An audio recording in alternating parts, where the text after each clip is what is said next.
Sinubukan ko nga pala mag-skating para hindi na lang ako magbabay. Kasama ko nga pala dito si Tampo. Tignan nyo naman mga Kadon David, ensayo si Tampo. Hindi ko nga rin alam na nakakuha pala si Papa Tampi dito ng teddy bear.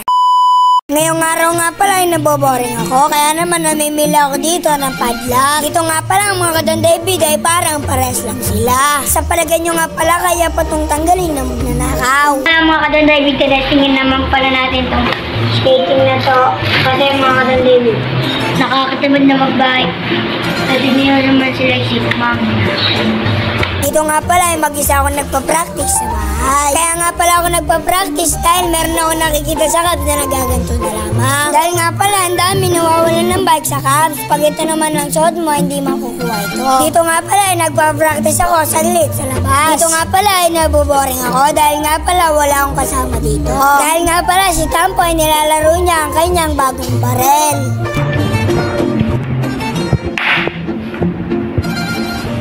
O diba mga Kadon David, alam mo namang tunay ang kanyang barel. So yan mga Kadon David, nakakalungkot talaga dahil wala pa akong kalaro dito. Kaya naman, yayayain ko sila Papa Tampi para pumunta sa mga merong ganito. Tara, let's go!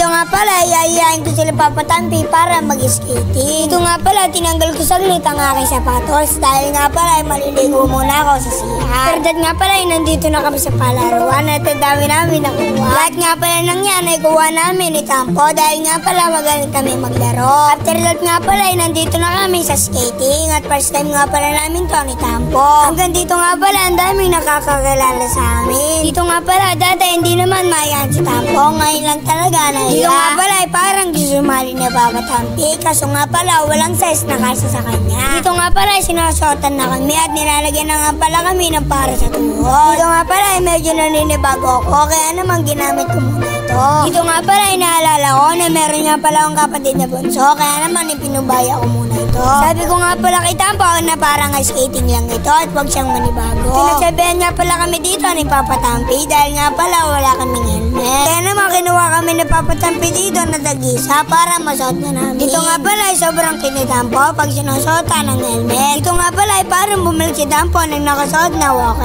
Dito nga pala mga Kadon David, nasasanay na ako. Tignan niyo naman si Tampo nakaawa kay Papa Tampi. Nagulat nga pala dito si Papa Tampi dahil mga ilang minuto lang ay marunong na kagad si Tampo.